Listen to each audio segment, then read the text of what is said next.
ये वाला क्वेश्चन है केले हैमिल्टन थ्योरम या कैरेक्टरिस्टिक इक्वेशन R2 में 8 मार्क्स का पक्का क्वेश्चन इसका भी। अब अगर आइगन वैल्यू आइगन वेक्टर निकालना आपको अच्छे तरीके से आ गया तो फिर आप इस क्वेश्चन को भी आराम से कर सकते हो, कोई दिक्कत नहीं। जैसे उसमें कैसे करते हैं, आधा काम तो बिल्कुल कॉमन सा है, उसमें a माइनस लैम्डा ही निकालते हैं। मैंने आपको बताया कि उसमें डायगोनल में से लैम्डा लैम्डा माइनस कर दो, राइट, और बाकी सारे एलिमेंट वैसे के वैसे लिख दो। यहाँ तक तो कोई दिक्कत नहीं है, और इसका determinant should be equal to 0 होना चाहिए। अब यहाँ से आप इसको देखो तो इसका डिटरमिनेंट अपने को लेना है। डिटरमिनेंट कैसे लेते हैं सर, ये वाली टर्म लिखी 2 माइनस लैम्डा, और फिर क्या करा, इसकी रो और इसके कॉलम को छोड़ा तो ये वाला इससे मल्टीप्लाई होगा, माइनस का साइन आके ये वाला इससे मल्टीप्लाई, तो 2 minus lambda will get multiplied with 2 minus lambda, and minus का साइन आगे जब ये इससे मल्टीप्लाई होगा तो 1 आ जाएगा।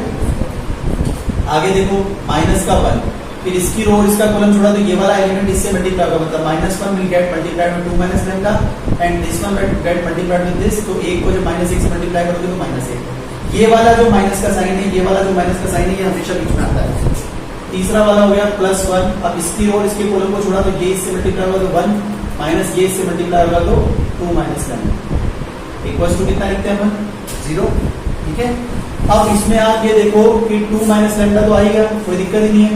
अब इनको मल्टीप्लाई करवा दो, जैसे 2 × 2 4, 2 लैम्डा, ये वाला फिर 2 लैम्डा, ये वाला लैम्डा स्क्वायर, ये -1, ठीक है। पहले 2 से मल्टीप्लाई हुआ 4, फिर 2 इस लैम्डा से तो 2 लैम्डा, फिर ये लैम्डा इस 2 से तो फिर 2 लैम्डा, और लैम्डा लैम्डा से लैम्डा स्क्वायर, ये -1, ठीक है। फिर माइनस का 1, ये इससे मल्टीप्लाई हुआ तो -2, ये इससे मल्टीप्लाई हुआ तो प्लस लैम्डा, और ये माइनस माइनस प्लस। फिर आगे की कहानी जैसा बिल्कुल सेम आइगन वैल्यू में करते थे वही कहानी है, 2 माइनस लैम्डा इक्वल्स टू 0। इसको थोड़ा सा जब आप सोल्व करोगे तो आपको क्या मिलेगा, ये आपको मिलेगा 2 माइनस लैम्डा। अब देखो लैम्डा स्क्वायर को पहले लिख देता हूं मैं, तो ये 2 लैम्डा और 2 लैम्डा कितने हो गए माइनस के, 4 लैम्डा, 4 में से 1 गया तो कितना बचा, 3, ठीक है। और ये माइनस के 1 से मल्टीप्लाई करने का मतलब क्या होता है, माइनस के 1 से मल्टीप्लाई करने का मतलब है कि कितना हो जाएगा, ये देखो इधर बचेगा लैम्डा -1, तो लैम्डा -1 जब -1 से मल्टीप्लाई हुआ तो क्या हो जाएगा, माइनस का लैम्डा प्लस 1। भाई ज्यादा दिक्कत अगर आ रही है तो ऐसे लिख लो -1 और इधर लिख लो लैम्डा -1, ठीक है। इधर भी वही सेम काम, 1 इधर 1 -1 है, हाँ 2 है ना, तो माइनस का 2 है, प्लस का 1 है, तो माइनस का 1 बच गया और लैम्डा ऐसे कैसे लिख दिया, ऐसे ऐसे इधर किया, 1 में से माइनस हो गया तो माइनस में लिख दिया, और माइनस का लैम्डा ऐसे कैसे उतार दिया, ठीक है। अब आप इसको मल्टीप्लाई करवा दो, जब आप इसको मल्टीप्लाई करवाओगे तो देखो होगा क्या, ये 2 जब इस लैम्डा स्क्वायर से मल्टीप्लाई होगा तो 2 लैम्डा स्क्वायर, ये जब इससे मल्टीप्लाई होगा तो -8 लैम्डा, ये जब इससे मल्टीप्लाई होगा तो 6, इससे मल्टीप्लाई होगा लैम्डा क्यूब, इससे मल्टीप्लाई होगा 4 लैम्डा स्क्वायर, इससे मल्टीप्लाई होगा 3 लैम्डा, ये इधर मल्टीप्लाई होगा तो लैम्डा, इधर +1, इधर -1 माइनस लैम्डा इक्वल टू 0, ठीक है। अब इसको नॉर्मली सोल्व कर लो, नॉर्मली सोल्व करोगे तो लैम्डा क्यूब की 80 टर्म है तो उसको लिख दिया पहले, लैम्डा स्क्वायर की कितनी टर्म है, 2 और 4 6, तो 6 लैम्डा स्क्वायर, ये इधर 8 लैम्डा, ये 3 लैम्डा, 11 12 और 1 13 लैम्डा, ये 6 और इस वन से ये बन करके ना, तो ये इधर का रहेगा 0। पूरे में भाग दो माइनस का, तो lambda cube -6 lambda square plus 13 lambda -6 बराबर। अब जहां जहां लैम्डा लिखा है ना वहां आपको क्या करना है, लैम्डा की जगह a लिख देना है, तो ये बन गया a cube -6a square plus 13a -6 बराबर 0। यदि ये वाला क्वेश्चन केले हैमिल्टन थ्योरम को प्रूव करता है, यदि ये क्वेश्चन कैरेक्टरिस्टिक इक्वेशन को फॉलो करता है तो जब आप इनकी वैल्यू निकाल के रखोगे तो 0 0 0 आ जाएगा। जब आप इस चीज की वैल्यू निकाल के रखोगे तो 0 0 0 आ गया तो आप कह दोगे कि केले हैमिल्टन थ्योरम प्रूव हो रही है या इसकी कैरेक्टरिस्टिक इक्वेशन प्रूव हो रही है। तो एक बार कोशिश करते हैं, a क्यूब निकालने के लिए पहले a स्क्वायर निकालना पड़ेगा। a स्क्वायर के लिए क्या करो, a को a से मल्टीप्लाई कर दो, तो a को a से मल्टीप्लाई करना है, धीरे धीरे चलना है, a को a से करा मल्टीप्लाई, तो देखो मल्टीप्लाई कैसे करते हैं आपको अच्छी तरह से आता है। फर्स्ट रो को फर्स्ट कॉलम के ऊपर, तो 2 2 जा 4, ये हो गया -1, ये हो गया +1, कितना आ गया 4। फिर इस रो को इसके ऊपर, तो 2 1 जा 2 प्लस 2 1 जा 2 4, और 4 में से बन गया तो 3। फिर इस रो को इसके ऊपर, तो 2 1 जा 2 -1, तो 1 + 2 3, ठीक है। नॉर्मल दो मैट्रिक्स को जब मल्टीप्लाई करते हैं तो क्या करते हैं सर, केवल फर्स्ट वाली को फर्स्ट वाली पे, फर्स्ट वाली को सेकंड वाली पे, फर्स्ट वाली को थर्ड वाली पे, ऐसी सेकंड वाली को फर्स्ट पे रखोगे तो ये -2, ये -2, तो -4 और ये -1, तो आ गया -5। इसको इसके ऊपर हो गया तो ये आया माइनस का 1, ये आया प्लस का 4, बचे प्लस के 3 और प्लस 1 तो ये हो गया प्लस के 4। इसको इसके ऊपर हो गया तो ये हुआ -1, ये हुआ -2 और ये हुआ -2 तो ये आ गया माइनस का 5। ठीक है, इसको इसके ऊपर रखा तो ये आया 2, ये आया 1 3 और 2 5।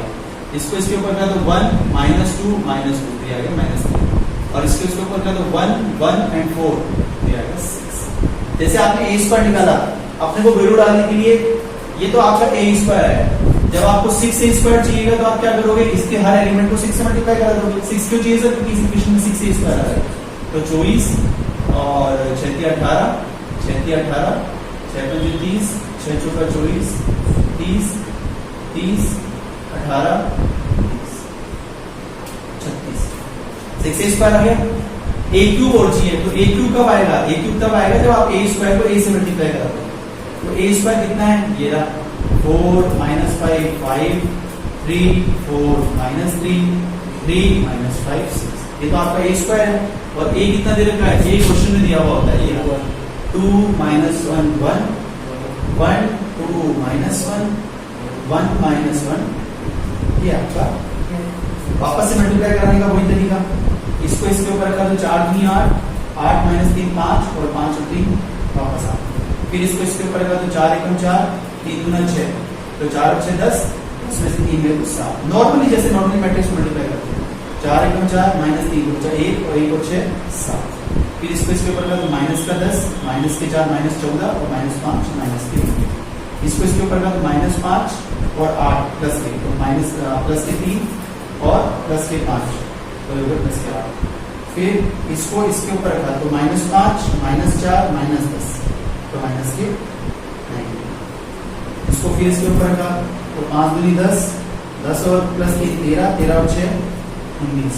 फिर इसको इसके ऊपर रखा तो 5 1 5 -6 -1 एंड -6 -7। फिर लास्ट में इसको इसके ऊपर रखा तो 5 1 5 3 8 8 और 12।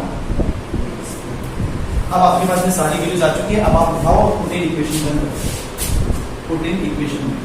जब आप इक्वेशन 1 में पुट करोगे ना तो आपको इजीली पता चल जाएगा कि क्या करना है। कुछ नहीं करना आपने, a क्यूब तो a क्यूब की जगह तो a क्यूब वाली वैल्यू कितनी है 8 - 19 19 7 8 माइनस के 7 7 -19 20 ये तो a क्यूब है। फिर -6a स्क्वायर पूरा निकाल रखा है हमने 24 18 18 -30 24 -30 30 -18 36। ये आपका 6a स्क्वायर आ गया। 6a स्क्वायर के बाद क्या करना है 13 times of a। 13 times of a का मतलब वो जो मैट्रिक्स उसके हर एलिमेंट को 13 से मल्टीप्लाई तो 26 13 13 -13 प्लस 26 -13 और 13 -13 26 और लास्ट में क्या करना है 6। तो ये 6 के साथ होता है i। 6i का मतलब 6 6 6 लिख देना है, बाकी सब जगह 0 0 0 यूनिट मैट्रिक्स। अब आप इनको जब सॉल्व करके देखोगे तो 0 0 0 आएगा 100%। क्योंकि केले हैमिल्टन है सॉल्व कैसे करना है, ये प्लस के 8 है और ये प्लस के 26 है 34 हो गए। 34 में से ये 34 होने चाहिए, ये आ जाएगा 0। फिर जैसे ये 7 है ये 18 तो 25 हो गए।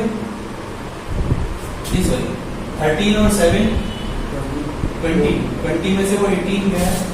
देखो कहीं ना कहीं लग रहा है आपने गड़बड़ कर ली है थोड़ी बहुत, जिसकी वजह से ऐसा हो रहा है।